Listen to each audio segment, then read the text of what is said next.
Assalamualaikum warahmatullahi wabarakatuh. Waalaikumsalam. Nama saya Syuaib, beralamat di Kalideres. Ada unek-unek di hati saya masalah bahwa Islam sudah sempurna. Tadi dijelaskan oleh Ustaz Darussalam, dan tidak perlu ada lagi penambahan dalam segi ibadah maupun amal-amalan yang lainnya. Namun yang menjadi pertanyaan saya adalah, kenapa metode salaf ini hanya baru didengungkan sekarang-sekarang ini yang setahu saya? Karena itu metode salaf ini didahului oleh metode salaf yang lain. Mereka juga mengaku salaf, tapi amal-amalnya menyelisih sunnah. Ini setahu saya, yang saya sudah hidup selama 57 tahun, saya baru mengenal salaf ini belum ada 2 tahun, itu pun kebenaran dari Radio Roja. Ya, jadi pertanyaan saya, sebelum antum-antum ini apa tidak ada yang mendakwakan salaf seperti ini? Demikian.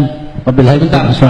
Ya, amalan yang menyelisih sunnah itu contohnya apa? Ya, contohnya tahlil, peringatan. Saya sendiri komandan tahlil, Ustaz.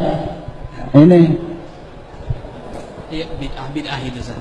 Jadi yang ditanyakan ini, kenapa kok tentang dakwah salaf ini baru belakangan ini saja marak? ya, sebenarnya orang-orang yang di bawah Madinah pun di tetangga saya banyak. Ya begitu. Sedangkan Bapak ini mungkin dari dulu belum pernah dengar dakwah seperti ini, sehingga kaum muslimin di daerahnya mungkin mengerjakan hal-hal yang bid'ah dan seterusnya.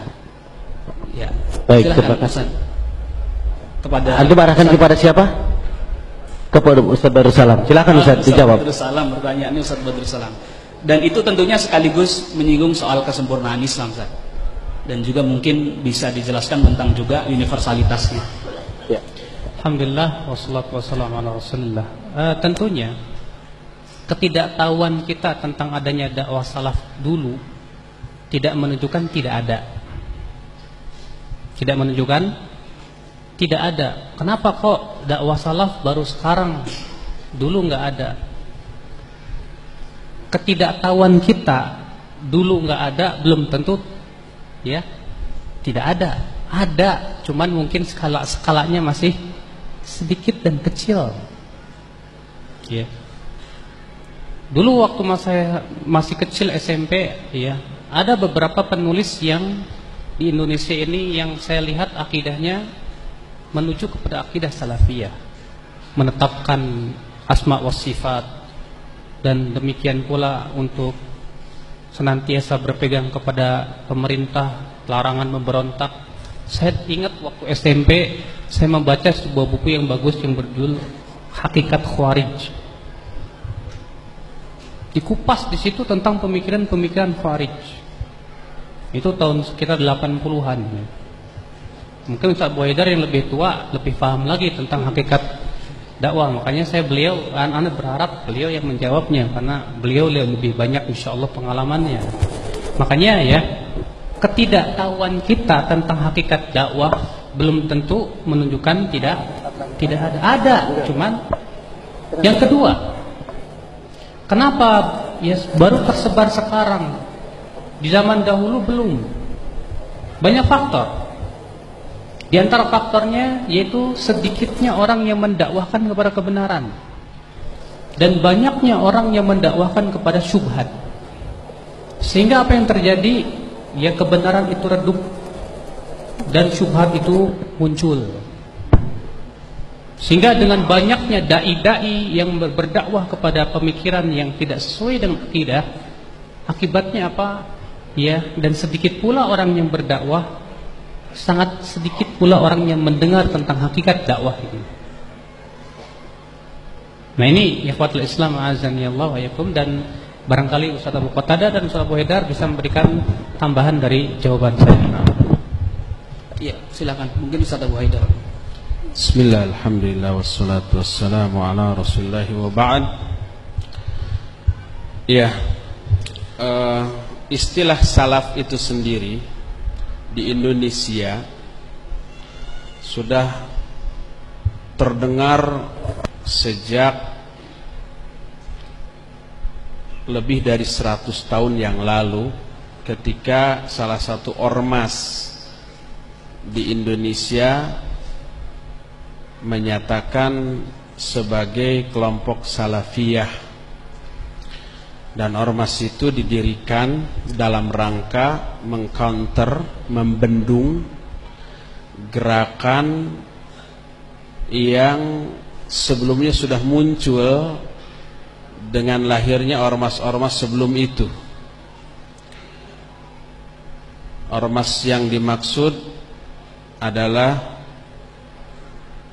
Muhammadiyah yang saat itu berorientasi pada pemikiran Muhammad Abduh, Jamaluddin Al-Afghani, yang dianggap sebagai pemikiran aklani, Mu'tazilah. Nah, muncul inisiatif dari beberapa kiai-kiai untuk membendung itu dan membawa nama Salafiyah. Itu awalnya. Makanya pesantren mereka disebut pesantren Salafiyah. Kemudian juga menamakan diri sebagai Ahlus Sunnah wal Jamaah dan seterusnya, karena membendung pola fikir aklani yang dibawa oleh ormas pendahulunya. Itu yang saya baca dari sejarah pendirian ormas-ormas tersebut. Akan tetapi yang menamakan diri sebagai kelompok Salafiyah ini pun memahami Salafiyah tidak seperti yang dibeberkan oleh para ulama. Yang dimaksud Salafiyah di sana adalah mengikuti ulama-ulama sebelum mereka. Ulama-ulama terdahulunya itu disebut secara bahasa dengan sebutan Salafiyah. Akhirnya amal-amal dan akidah mereka adalah amal dan akidah yang berbeda dengan apa yang dijelaskan oleh para ulama salaf terdahulu. Dari segi akidahnya menganut faham umpamanya Asy'ari dan Maturidi. Dari segi fikih bermadhab kepada salah satu di antara 4 madhab, terutama madhab Syafi'i. Dari segi tasawuf menganut faham Ghazali atau Al-Junaidi. Itulah yang kemudian menjadi definisi dari kelompok Ahlus Sunnah wal Jamaah yang diajarkan di perguruan tinggi negeri di Indonesia. Jadi Ahlus Sunnah wal Jamaah adalah orang-orang yang akidahnya Asy'ari atau Maturidi, fikihnya salah satu di antara yang 4 terutama Syafi'i, dan tasawufnya Al-Ghazali atau Al-Junaidi. Selain itu tidak dianggap sebagai Ahlus Sunnah wal Jamaah. Itu awalnya. Sehingga orang menganggap bahwa Ahlus Sunnah wal Jamaah atau Salafiyah itu adalah orang-orang yang banyak berkutat di dalam amalan-amalan yang dianggap bid'ah, seperti zikir berjamaah, seperti mauludan, seperti tahlilan, seperti marhabaan, seperti perayaan-perayaan di kuburan, kuburiyin, dan seterusnya.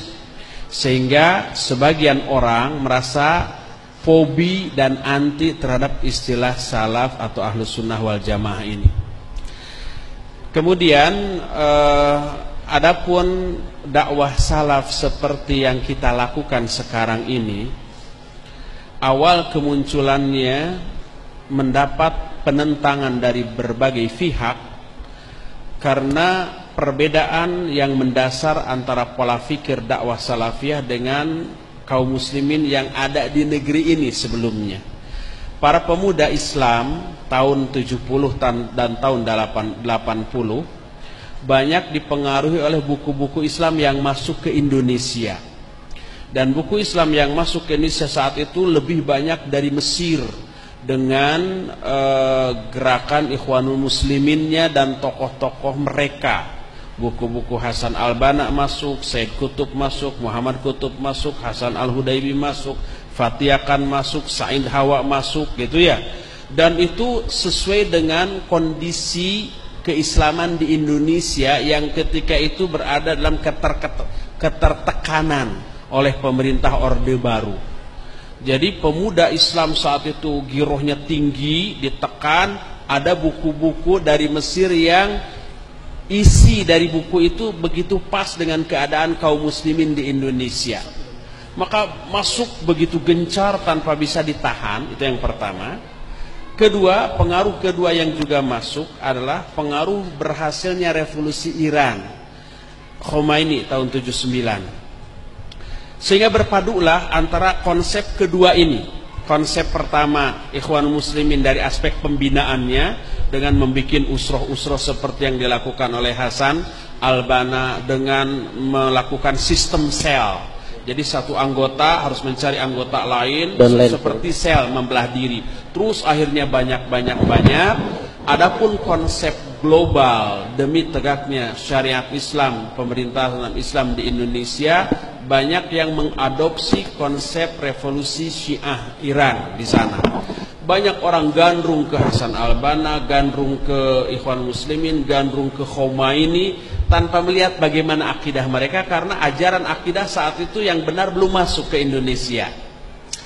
Baru di akhir tahun 80-an, sekitar 88, 89, dan yang lebih gencar lagi tahun 90, mulailah beberapa orang ikhwan, ustadz yang baru datang dari Saudi datang ke Indonesia dengan membawa buku-buku dari Saudi, buku-buku akidah, buku-buku manhaj, buku-buku yang berkaitan dengan apa itu salaf, apa itu ahlus sunnah wal jamaah. Bagi orang-orang harokin, hizbiyin yang memiliki ilmu, artinya memiliki kemampuan bahasa Arab, bisa mengkaji sendiri dengan niat yang ikhlas, yang tulus, begitu datang buku-buku itu bisa kaji sendiri, klop. Begitu klop, oh ini yang dicari. Akhirnya sedikit demi sedikit faham, mengerti, sehingga rata-rata para ustadz atau duat salafin tadinya berlatar belakang harokah. Mungkin mereka tadinya tokohnya, ada imamnya, pemimpinnya, atau minimal pembinanya, minimal ustadznya di sana. Terbiasa dakwah, memiliki ilmu yang dibutuhkan untuk bisa mengkaji sendiri. Kemudian setelah sadar bahwa selama ini salah, kemudian butuh tambahan ilmu, dia belajar lagi, akhirnya tambah mantap. Adapun bagi harokin yang tidak memiliki background atau dasar ilmu yang cukup, dia hanya mengandalkan fanatisme, semangat menggebu gitu ya, maka begitu datang salaf nggak klop. Karena apa? Karena salaf itu mendasar dalam arti menyentuh yang paling fundamental, tauhid, akidah, baru manhaj dan yang lainnya dibangun di atas dasar ini. Sedangkan pemuda yang tidak berilmu tadi semangat yang menggebu, pokoknya kalau nggak perang pokoknya nggak betul itu, kalau nggak jihad pokoknya ngaco lah gitu ya. Nah seperti itu. Akhirnya walaupun ustadznya sudah rujuk ke salaf, banyak di antara anak-anak buahnya, murid-muridnya yang malah anti, memusuhi si ustadz tadi. Nah itu terjadi mulai gencar tahun 90-an. Sehingga mulai pola pembinaan yang dilakukan oleh ustadz-ustadz yang rujuk ke salaf ini mengikuti apa yang dilakukan oleh para ulama, itu kajian-kajian umum yang merujuk kepada kitab-kitab. Karena kajiannya ilmiah, bisa dipertanggungjawabkan, orang yang menyampaikannya juga berilmu, mengundang banyak simpati orang.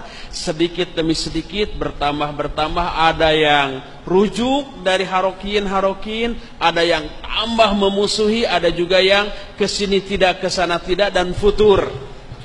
Itu berlangsung terus sampai sekarang. Nah, walaupun tadinya para ustadz yang mendakwahkan salaf di kota masing-masing ini tidak saling mengenal, tidak tahu. Tapi murid-muridnya dari umpamanya yang ngaji di Bandung, itu rata-rata mahasiswa yang berasal dari kota lain. Di Jogja ada yang berasal dari Bandung, yang kuliah di Jakarta ada yang berasal dari Bandung. Di Jakarta ada ustadz, di Bandung ada, di Semarang ada, di Jogja, di Gresik, semuanya ada. Pas liburan mereka pada pulang, ketemu ikhwan masing-masing. Loh kok ajarannya sama? Siapa guru antum? Oh si fulan. Oh guru anak anu. Akhirnya saling sampai salam. Sehingga jauh sebelum bertemu para ustadz ini sudah mengenal masing-masing nama ustadz di kota lain. Saya umpamanya di Bandung mengenal Ustadz Yazid, Ustadz Abdul Hakim, Ustadz Abu Nida, Ustadz Aunur Rafiq, jauh sebelum bertemu. Pas suatu saat ada daurah dari para masyayikh, diundang para duat, para ustadz, baru pertama bertemu, tapi seperti sahabat lama yang sudah lama puluhan tahun tidak bertemu, akrab langsung. Karena tadi sudah saling mengenal nama, manhaj, akidahnya masing-masing. Akhirnya terjalinlah ta'awun atau kerjasama antar kota yang dimotori oleh para ustadz, para duat dan seterusnya. Saya sebelum bertemu dengan Ustadz Badrul Salam, sebelum bertemu namanya sudah tahu, ada Ustadz Badrul Salam. Jadi pas ketemu itu tidak asing, walaupun baru pertama tahu, oh gini wajahnya. Tapi sudah tahu ini seorang Ustadz Salafi. Jadi begitu, ini langsung akrab, langsung dekat dan seterusnya. Inilah sejarah kronologis perkembangan dakwah Salafiyah sampai sekarang ini. Adapun kalau Bapak tadi baru 2 tahun, barangkali selama ini informasi ini baru nyampainya 2 tahun belakangan.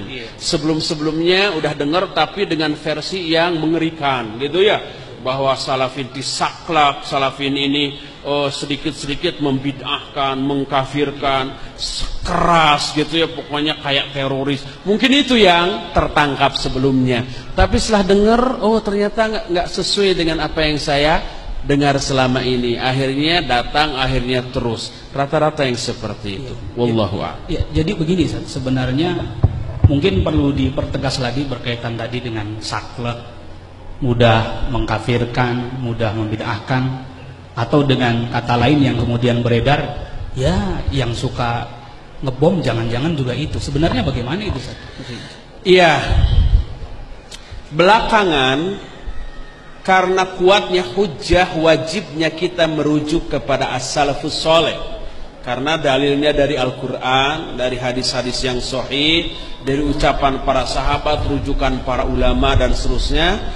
Sehingga banyak pihak meyakini yang benar itu betul salaf. Tapi karena mereka ini memiliki pola pikir yang sudah berurat akar, akhirnya mereka mengklaim yang salaf itu kami. Gitu, semua ngaku salaf. Ada yang secara fisik penampilannya menyesuaikan, seperti kita berjenggot, bergamis, istri-istrinya bercadar gitu ya. Penampilan fisiknya, lahiriahnya persis seperti kita. Ada juga yang tidak, mereka tetap mengakui salaf, tapi kami tidak mengklaim diri sebagai salafi katanya. Tapi kamilah salafi katanya. Tapi penampilannya berbeda dengan kita. Ada yang seperti itu. Dan malu-malu untuk mengatakan salafi, Ustaz. Apa? Sangat malu-malu untuk mengatakan salafi. Malu-malu. Pergerakan saja katanya. Hanya pengakuan aja dalam hati, hanya itu juga pengakuannya ke kita. Nah, adapun pemahaman mendasar mereka seperti Harokiyin tadi. Karena saya berlatar belakang seperti itu. Saya dulu seorang Haroki yang membaiat orang, yang menikahkan siri kayak tadi. Ini orangnya. Buka kartu ya. Saya sudah tobat dari semuanya itu. Ketika kita ajak mereka ke salaf, mereka nggak bisa membantah dalil-dalil benernya salaf ini. Lalu tapi mereka tidak ingin meninggalkan dunia harokahnya. Mereka adu tawar, bisa nggak harokah yang salafi, katanya begitu. Nah dan seterusnya, seperti itu banyak ya. Akhirnya karena mereka meyakini salaf yang benar, mereka tetap dalam keharokahannya tapi mengaku salaf. Akhirnya mereka pun tetap dalam pendiriannya yang tidak menetapkan hukum Allah di muka bumi ini kafir. Kafir juga pendukung-pendukungnya, sehingga ada kaidah di kalangan mereka, malam yukafiril kafir fahuwa kafir. Bahkan man syakka fi kufril kafir fahuwa kafir. Siapa orang yang tidak mengkafirkan orang kafir, dia kafir. Bahkan siapa orang yang ragu-ragu terhadap kekafiran orang kafir, dia pun kafir. Itu masih mereka pegang teguh. Sehingga negara ini dianggap kafir. Kafir juga semua pendukung-pendukungnya, tapi tetap ngaku salaf. Penampilan fisiknya persis sama dengan kita, tapi isi otaknya beda. Mereka tetap menganggap kafir kepada pemerintah ini, sehingga siapapun yang mendukungnya juga kafir. Sehingga kalau ada orang kafir yang datang dalam rangka untuk memperkuat kekafiran mereka, boleh dibom, boleh dibunuh, boleh dihancurkan, dan seterusnya. Yang seperti itu ada. Dari sini lahir kesan orang-orang salaf yang berjenggot, yang berkopiah, yang bergamis, yang wanita-wanita yang bercadar itu kasar-kasar, keras-keras, saklek-saklek, memukul rata semua yang berpenampilan seperti itu. Sehingga ketika saya dengar sendiri itu, ketika di Masjid Al-Furqan Bandung itu hari Ahad pagi, jam 8 sampai jam 10 ngaji, beres budalan jam 10 ngaji. Nah, mereka ikhwan itu berkelompok pulang. Ada ibu-ibu nuntun anak dari pasar. Anak-anaknya, mah, itu rombongan teroris mah, katanya. Ada yang seperti itu. Karena si anak itu melihat di TV bahwa teroris yang ngebom itu persis seperti itu. Berjenggot, ya, tidak isbal, berkopiah, dan wanita-wanitanya bercadar, dan seterusnya. Ini kesan yang ditangkap oleh anak-anak atau oleh orang yang seperti anak-anak cara berpikirnya. Memukul rata semuanya. Padahal menilai seorang tidak boleh dari penampilan. Ada orang yang penampilannya persis seperti kita dan betul kasar, keras, ngebom, mengkafirkan, saklek ada. Tapi ada juga yang seperti kita. Kita tidak saklek. Tidak boleh kita mengkafirkan seseorang karena perbuatan dosa besar yang dia lakukan. Atau bahkan kalau orang itu melakukan perbuatan kufur, tidak boleh langsung kita kafirkan. Harus diteliti dulu ada uzur enggak, jahil apa alim, terpaksa atau tidak, dan seterusnya.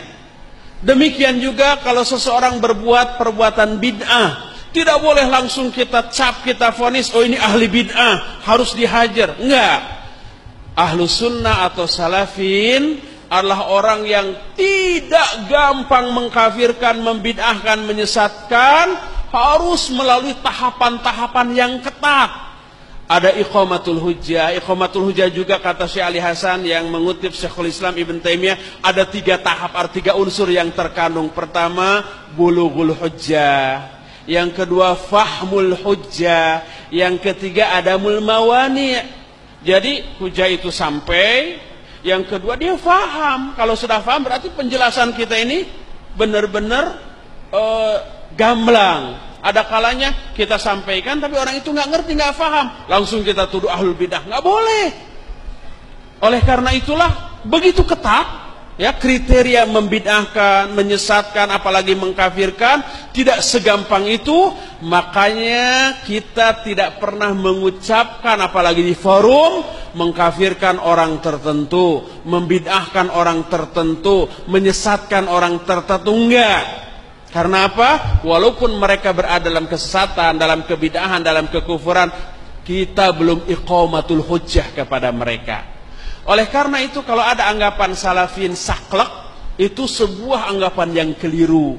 Itu seperti anak kecil yang tadi melihat orang berjenggot, oh mah itu teroris. Nah seperti itu, hanya lihat dari penampilan fisik semata-mata. Wallahu a'lam bishawab.